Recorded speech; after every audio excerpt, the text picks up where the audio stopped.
Everywhere, GBS.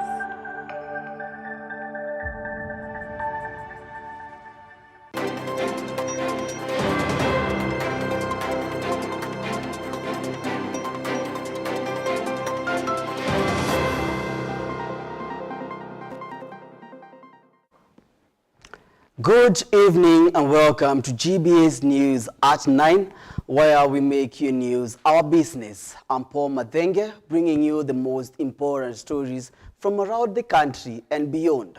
Our sign language interpreter tonight is Alan Kiama. Now to our very first story. The government's Nyota Fund is now at the center of public debate as President William Ruto's administration heads to the tail end of the Nyota Fund project rollout. The first phase of disbursements from a $229 million US loan is backed by the World Bank, while the government describes the package as a grant. Details show a mixed structure. The full report on the amazing hidden insight at the Nyota and tax relief will be out tomorrow here at GBS TV. But let's have a look. In 3, 2, 1, pesa mfukoni! Pesa, pesa, pesa, pesa, pesa, pesa mfukoni! Mukatuma ile *254 hash. Hapo ndio mulienda. Ndio sababu mko hapa.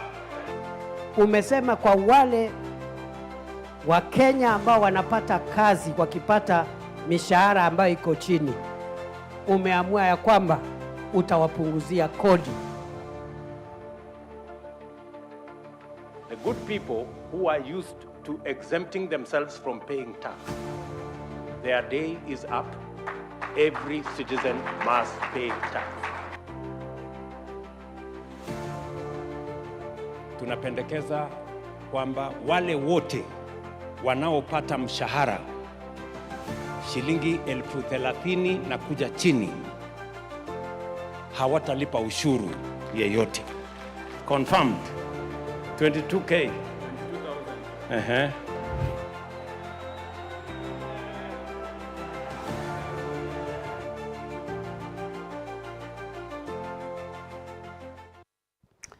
And now moving on, in the said meeting that President William Ruto chaired, now at the State House, the cabinet approved payroll reforms.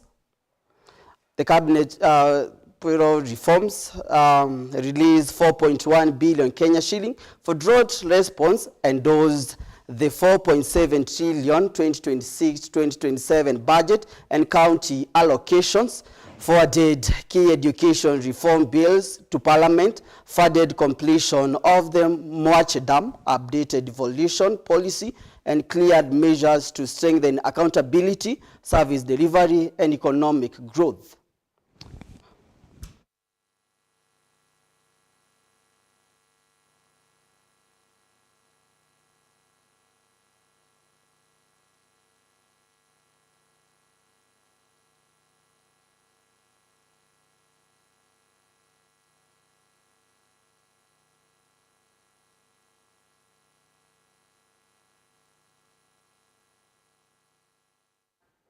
And now moving on, President William Ruto has commended the capital markets and Safaricom for enabling Kenyans to buy shares easily on their phones. The president explained that this move will expand access to the capital markets for millions of citizens, particularly low-income earners who were previously excluded. And now he noted that this approach aligns with the bottom-up economic transformation agenda, which prioritizes inclusivity for those at the bottom of the economic pyramid. Ruto also made the remarks at the Nairobi Security Exchange in Nairobi during the launch of Safaricom ZD Trader, a service that allows Kenyans to buy and sell NSA shares directly through the M-Pesa mobile money platform. When we talked about bottom-up and getting people who for a very long time have been excluded to participate, whether it is in our health ecosystem, whether it is in our housing ecosystem. Today, there is a pathway for my friends, the Mama Mbogas and the Boda guys, to own a home. There is a pathway for them to access health. And today, they have a pathway to buy shares. From the comfort of their places in the market, from the comfort of sitting on their motorbike with their phone, today with the ZD Trader, they can buy shares. They can trade at the Nairobi Stock Exchange. Today, we take this ambition even further with the launch of GD Trader, a secure, CMA-approved, CMA-regulated service that allows Kenyans to buy and sell listed securities on the Nairobi Securities Exchange directly from their mobile phone, starting with small, affordable amounts. This movement deeply aligns with who we are as Safaricom and our purpose of transforming lives. It reflects our conviction that wealth creation should not be a privilege for the few, but an accessible pathway for all. Anyone with a mobile phone now has the opportunity to build wealth and contribute to the growth of our country. Allow me to commend the Capital Markets Authority for their lead in supporting regulatory frameworks and market-led innovations that make it easy for individuals to access efficient and attractive ways to deepen our capital markets. I'm very excited with the developments we are making on the setup of our National Infrastructure Fund. So investment funds have been and will continue to be a cornerstone of enabling wide-ranging investor participation in capital markets. Yesterday, ZD Trader, the trades that came in through ZD Trader was 7,500 trades that came in out of 14,900 trades in total on the Securities Exchange. What this shows us is what the potential is. The volume of shares may be high, but that reflects already 2% of the total value traded on the Securities Exchange. And this has happened in a period of 3 days. So with the launch today, we'd like to come back and give more statistics in terms of how retail investors have now started to trade bigger, better than the institutional investors with time, and how this will then empower every single citizen in this country to own a piece of something that they like.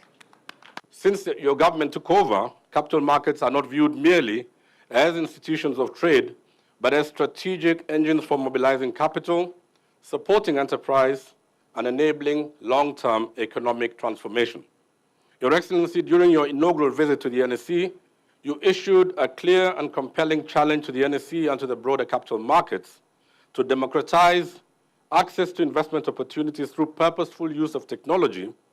And remember that Kenya is the home of M-Pesa, which transacts 1/3, I think, of our GDP. And in order that no Kenyan is left behind.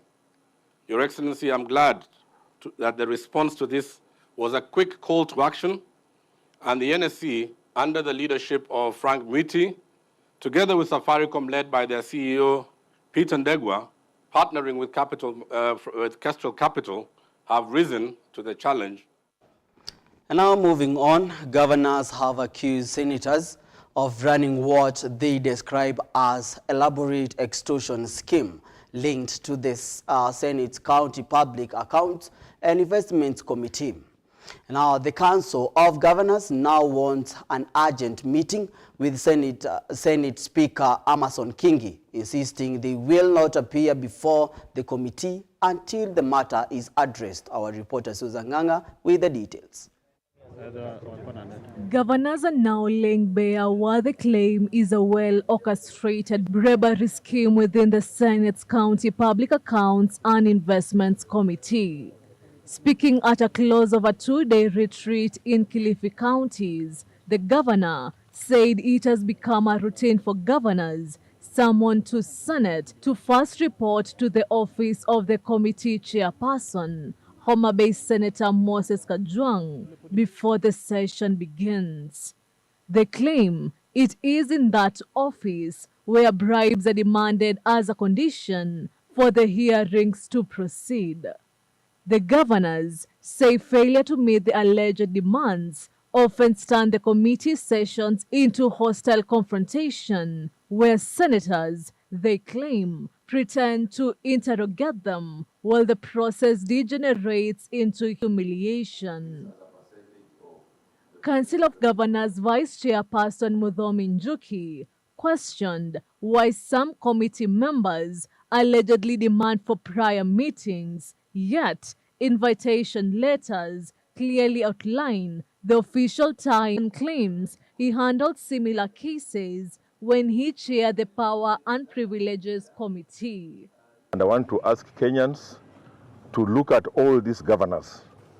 They have served in various positions in this republic, including one of the highest. I was the Speaker of that Senate for 5 years. And we are saying we are not refusing to be accountable. That's why we have been appearing. But we are saying that there are issues that are taking that Senate down to the lowest level, which is very unfortunate. The Council of Governors insists the evidence against senators is overwhelming. And in a final warning, governors say legally it is cheaper not to appear before the committee than to appear, face bribe demands, and be subjected to what they term as humiliation. Susan Nganga, GBS News. And now moving on, the governor of Machakos County, Wavinya Ndeti, presided over the pass-out of the second cohort of the Machakos Youth Service, marking a major milestone in the youth empowerment agenda in the county. Following the pass-out, the youth will transition to vocational training centers in a youth empowerment program sponsored by County Government of Machakos. Zipora Gaturia with the details. Wavinya Ndeti went ahead and declared that the administration of Machakos County does not give youth empowerment as a social plan or a campaign program, saying the administration views it as an economic strategy. Let me be very clear. My administration does not view youth empowerment as a social project or a campaign slogan. We view it purely as an economic strategy. We are building an economic powerhouse. The governor appreciated the County Assembly of Machakos for passing the Youth Empowerment Act 2024, providing a strong legal framework to guide programs and initiatives that create opportunities. My government designed an elaborate plan to anchor a progressive youth policy on the law, which culminated into the enactment of Machakos Youth Empowerment Act of 2024. And I want to take this opportunity to thank the County Assembly for passing it. The governor added that the pass-out parade is a loud declaration to the world that the Machakos youth are providing their own opportunities. Today, we move from potential to power. This pass-out parade is our loud declaration to the world that the youth of Machakos are no longer looking for seats at the table. They are building their own table. Zipora Gaturia for GBS. Now it's time for us to take a short break. Keep your feedback streaming into our social media platform at GBS TV Africa. The SMS line is always 211. But you can call me the true ninja, and of course I'm not alone. I'm with the baddest, the illest, the freshest, Mr. Chicky Chicky Chick, DJ Jalaz with a Z. Yes, sire. This is where we bring you the top gospel song of the week. The top 10 best gospel jams in the week, of course.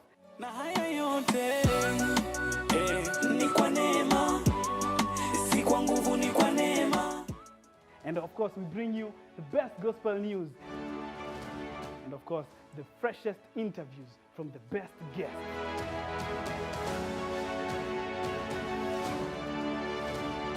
Catch us live each and every Saturday starting from 10 a.m. to 1 p.m. So make sure you tell your friend, to tell a friend, to tell his friend that this is the best show. Only on GBS TV Africa.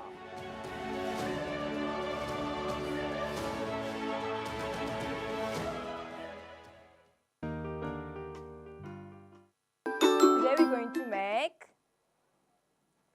ta-da! A boba tea letter set.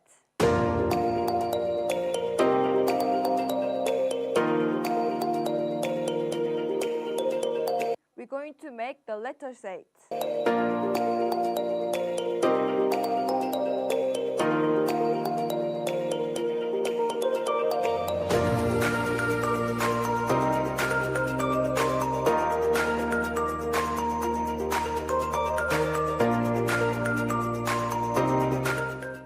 It looks really cute, right? Now we are finished to make. For today's topic, we are going to be talking about tranquility in diversity, celebrating Africa through youth expressions. Have to understand that our parents are from a different generation from ours. For sure. And so there are things that they might not understand. So what the girl should do, just like Amelie amesema, just make sure mi usema kichwa ngumu polite. I don't know if there is a word, kichwa ngumu polite. When I started modeling, my mom was against it. Kabisa, like she never wanted to hear anything about modeling. She used to tell me, you're supposed to concentrate in school. So every time I used to go for a modeling event, my mom would call me and quarrel me. So most of the times I used to hide. I used to go to events secretly. So when Miss Tranquility happened, they posted the event. It was online. And I think she saw on television, Amelis Nyongesa crowned Miss Tranquility. That is my daughter. That is my daughter. Yeah. So my mom called me and told me, why didn't you tell me you're going for the event? I told her, how could I even open up and tell you I'm going for the event, because she was so against it. Africans, we are great. We do a lot of things, but we are not credited. As a model, like you can't crown a beauty queen without brains. Like they say, beauty with brains. As a model, you shouldn't be losing your heritage just because of what you watch on YouTube or what you see on TikTok or on Instagram. Keep once a model, okay, mi usema once an artist, hii kitu ita sound fiti na Kiswahili. Manze once a msanii, always a msanii. I think there's a lot we don't know out here about this industry, but that's why we're here anyway. Yeah.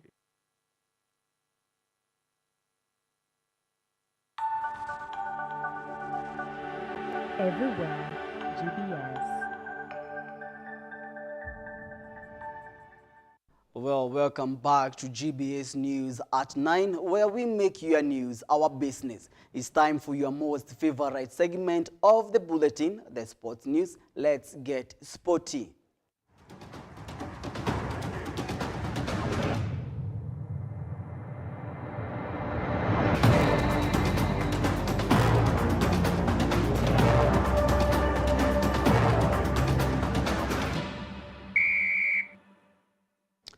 Now moving on, the Rising Starlets, Kenya's under-20 women's team, arrived in Dar es Salaam with a slender 1-0 lead over Tanzania ahead of Saturday's return match at the Azam Sports Complex.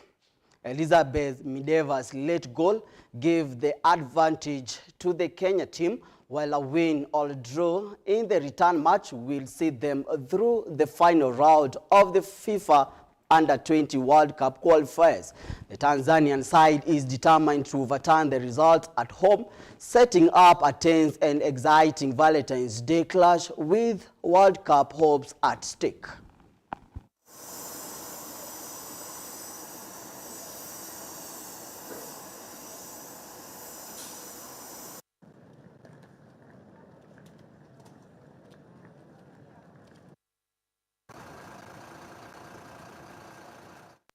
Now moving on, the party is just getting started in the Pacific Northwest. 2 days after the Seattle Seahawks dismantled the New England Patriots 29-13 at Levi's Stadium. The city of Seattle is preparing for a victory parade like no other. It was a night where defense reigned supreme and a new generation of stars engraved their names in football history. Alan Kiama with the more. Seattle delivered a dominant tactical performance, with Mike McDonald's defense overwhelming and shutting down New England title hopes. Kenneth Walker three-powered a Seahawks offense with 135 yards, earning Super Bowl MVP as Seattle finally got their long-awaited revenge.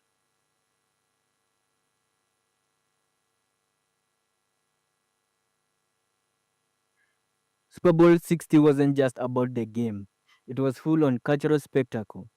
Bad Bunny made history as the first Latino solo halftime headliner, joined by Lady Gaga and Ricky Martinez for a global high-energy celebration, while Charlie Puth's national anthem set the tone for a night that lived up to its, in quotes, diamond anniversary hype. Seattle sealed the Super Bowl win with a 29-13 win over New England, highlighted by Jackson Myers, setting a record with 5 field goals. The NFL now looks ahead to Super Bowl LXI at Sophie Stadium next Valentine's Day, while the Seahawks return home for their trophy representation after a historic season. Alan Kiama for GBS News Sports. Now moving on, it is a massive week for the English Premier League as match week 26 promises 72 hours of non-stop action that could alter the table significantly. The highlight fixtures are Chelsea against Leeds, Spurs against Newcastle, Everton against Bournemouth, and West Ham against Manchester United, while Manchester City play against Fulham in a chase for league leadership. The other fixtures are Aston Villa against Brighton, Forest against Wolves, Palace against Burnley, and Liverpool against unbeaten at-home Sunderland, before Arsenal conclude matters on a tough away assignment at Brentford.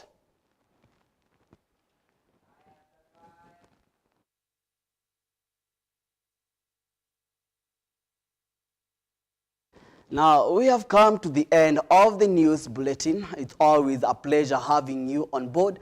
My name is Paul Madhenge, and our sign language interpreter tonight has been Alan Kiama. It's a good night from me.